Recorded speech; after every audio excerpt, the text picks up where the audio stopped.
नमस्कार दोस्तों, UP triple S C ANM 2022 भर्ती जो भी ज़रूरी डॉक्यूमेंट्स हैं उनको आप लोग अपना तैयार कर लीजिए। और आज की इस वीडियो के माध्यम से डीवी के लिए ज़रूरी डॉक्यूमेंट से संबंधित आपको सभी चीज़ें, एक भी यहाँ पर आपको एक भी ऐसा प्रमाण पत्र नहीं होना चाहिए जो कि छूट जाए। अगर छूट जाएगा तो आप लोग चयन से वंचित हो सकते हैं। और इसमें देखेंगे अदर स्टेट एक्सपीरियंस सर्टिफिकेट, जाति निवास पिता पक्ष का या फिर पति पक्ष का, marriage certificate, pan card, bank account, सभी के विषय में बात करेंगे कि ज़रूरी डॉक्यूमेंट क्या है डीवी के लिए। तो जो भी यहाँ पर छात्र जिनका भी चयन हुआ है उन लोगों के लिए बहुत ही महत्वपूर्ण वीडियो रहने वाला है। वीडियो में लास्ट तक बने रहें। साथ ही साथ जो भी अभ्यर्थी चैनल पर नए हैं चैनल को सब्सक्राइब करके वीडियो को लाइक और शेयर कर दें।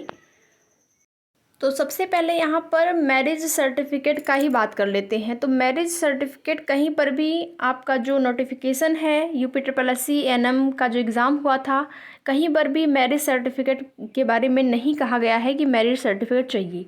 तो मैरिज सर्टिफिकेट नहीं चाहिए। और यहाँ पर जो भी समस्याएं होती हैं, जैसे कि आपका जो हाई स्कूल की मार्कशीट है, इंटर की मार्कशीट है, या फिर एएनएम का जो मार्कशीट है या डिप्लोमा है, अगर कहीं पर भी कुमारी है या श्रीमती है, देवी है, तो उससे कोई प्रॉब्लम नहीं होगी, क्योंकि विवाह से पहले कुमारी ही रहता है नाम से पहले, और विवाह के बाद अगर आपने कोई भी डिग्री या डिप्लोमा किया है तो वहाँ पर देवी श्रीमती लिखा रहता है, तो वो कोई प्रॉब्लम नहीं है। उसके लिए आप लोगों को परेशान होने की ज़रूरत नहीं है। बाकी जो भी डॉक्यूमेंट ज़रूरी हैं उसको यहाँ पर देखेंगे। तो यहाँ पर आप लोग देख सकते हैं UP triple S C ANM 2022 documents की पूरी लिस्ट देखेंगे। पहला क्या है, 10th की मार्कशीट, 10वीं की मार्कशीट और सर्टिफिकेट, 12 का मार्कशीट और सर्टिफिकेट। इसके साथ ही साथ एएनएम की मार्कशीट एंड जो डिप्लोमा होगा वो, एएनएम का रजिस्ट्रेशन सर्टिफिकेट, पेट की मार्कशीट और उसका स्कोर कार्ड। ये सभी चीज़ों को आप लोग कम से कम, ये चीज़ें तो आपके पास होंगी ही, इन सब चीज़ों को आप लोग व्यवस्थित कर लीजिए। पेट की मार्कशीट और स्कोर कार्ड भी आपके पास होगा। तो जो चीज़ें पहले से हैं उनको आप लोग एक फाइल में सीरियल वाइज करके व्यवस्थित कर लीजिए। एएनएम 2022 आवेदन फॉर्म का प्रिंट आउट भी चाहिए होगा, एएनएम रिज़ल्ट का भी प्रिंट आउट चाहिए होगा। इसके बाद जो आपका आईडी होगा, चाहे आधार कार्ड हो, वोटर कार्ड हो, पैन कार्ड हो, पासपोर्ट हो, कोई भी एक आईडी, उसको भी आप लोग व्यवस्थित कर लीजिए। उसके बाद फ़ोटो होनी चाहिए आपके पास, 8 से 10 फ़ोटो। अगर आपके पास नई फ़ोटो नहीं है तो नई फ़ोटो खिंचवा लीजिए, या फिर पुरानी फ़ोटो, ज़्यादा पुराना नहीं होना चाहिए फ़ोटो भी। निवास प्रमाण पत्र जो होता है और जाति प्रमाण पत्र, यहाँ पर देखेंगे अगर, तो इसकी जो वैलिडिटी होती है, तो देखिए यहाँ पर निवास प्रमाण पत्र और जाति प्रमाण पत्र किसी किसी एग्ज़ाम में या किसी किसी एग्ज़ाम का जब डीवी होता है तो वहाँ पर ये 6 मंथ की वैलिडिटी के लिए मान्य होता है, और कहीं कहीं पर इसका जो मान्य होता है वो 3 साल के लिए होता है। तो अब इसका जो डीवी का आपका नोटिस जारी होगा वहाँ से ये चीज़ें स्पष्ट हो जाएंगी। लेकिन आपका जो निवास प्रमाण पत्र और जाति प्रमाण पत्र है वो एग्ज़ाम जो आपका ऑनलाइन आपने आवेदन किया था उसकी लास्ट जो डेट है उससे पहले का होना चाहिए, उससे पहले का भी होना चाहिए। और इसके साथ ही साथ अभी नया भी आप लोग बनवा लीजिए, ताकि आगे समस्या ना हो, क्योंकि ज़्यादा उसमें खर्च नहीं आएगा, जो भी 200-400 रुपये आएंगे। तो आप लोग नया भी बनवा लीजिए और साथ ही साथ पुराना भी आप लोग लगा लीजिएगा।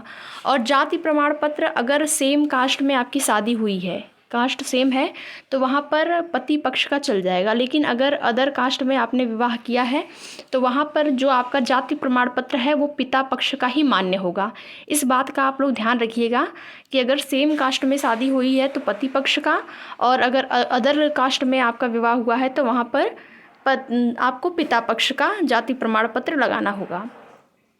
बाकी पहले जो निवास प्रमाण पत्र बनते थे उसमें नीचे नोट किया हुआ होता था कि ये 3 साल के लिए वैलिड होगा, इस प्रकार से।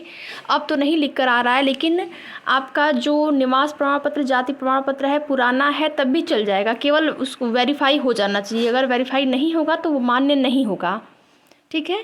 तो आप लोग जो लास्ट डेट, आवेदन का लास्ट डेट है, उससे पहले का जो भी जाति प्रमाण पत्र, निवास प्रमाण पत्र होगा उसको लगा लीजिएगा, और साथ ही साथ नया भी बनवा लीजिएगा। और यहाँ पर देखेंगे लास्ट डेट से पहले का बना हो, नया भी बनवा ले। पिता पक्ष का विवाहित, जहाँ की मूल निवासी वहाँ के लेखपाल की रिपोर्ट वहाँ पर होनी चाहिए। और देखेंगे फ़ोटोकॉपी 3 से 4 सेट इसकी फ़ोटोकॉपी आप लोग करवा लीजिएगा। इसके साथ साथ संविदा का अनुभव प्रमाण पत्र भी होना चाहिए।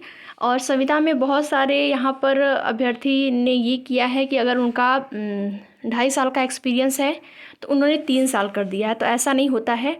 आपका वो अगर 2.5 साल का है तो 2 साल का ही मान्य होगा।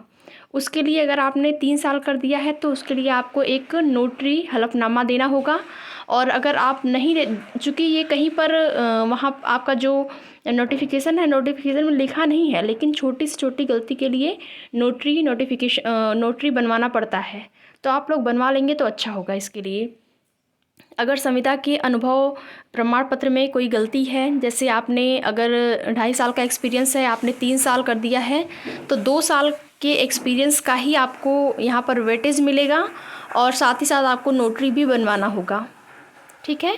इसके बाद EWS वो भी चाहिए, जो भी अभ्यर्थी EWS का लाभ ले रहे होंगे। और इसी के साथ साथ फाइल, शपथ पत्र, जीवित प्रमाण पत्र। EWS जो है आपका वो लास्ट डेट से पहले का होना चाहिए, यानी कि 5 जनवरी 2022 से पहले का होना चाहिए। EWS आपके फॉर्म भरने के लास्ट डेट से पहले का, बाद का कोई मान्य नहीं होगा, क्योंकि पहले का ही देखा जाता है। कोई भी एग्ज़ाम हो, कोई परीक्षा आपने दिया हो, जब आप DV करवाते हैं तो जो भी प्रमाण पत्र होते हैं वहाँ पर, वो आपके एग्ज़ाम आवेदन फॉर्म से लास्ट डेट के पहले का ही होना चाहिए। इस बात को आप लोग ध्यान दीजिएगा। और यहाँ पर कैरेक्टर सर्टिफिकेट, चरित्र प्रमाण पत्र, यानी कि CC यहाँ पर देखेंगे, फिटनेस मेडिकल सर्टिफिकेट, ये जो है DV के नोटिस के आधार पर आपको चाहिए।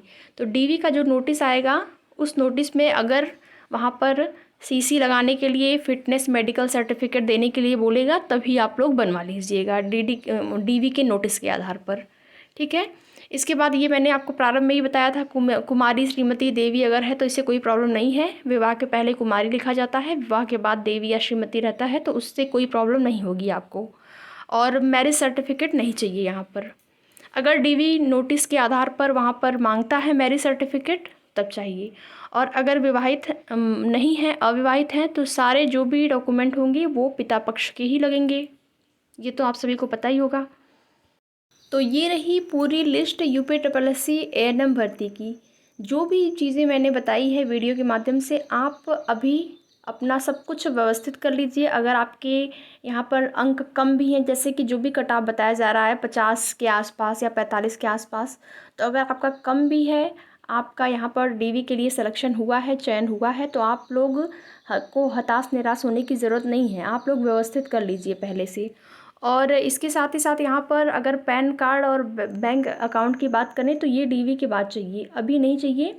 लेकिन DV की जो नोटिस जारी होगी, उस नोटिस में सारी चीज़ें होंगी, तो वहाँ से आप लोग जो भी चीज़ें होंगी उसको व्यवस्थित कर लीजिएगा। और फ़ोटो 6 से 8 फ़ोटो होनी चाहिए, क्योंकि फ़ोटो की संख्या वहाँ पर ज़्यादा रहेगी तो अच्छा रहेगा। ऐसा ना हो कि फ़ोटो आपके पास कम हो जाए।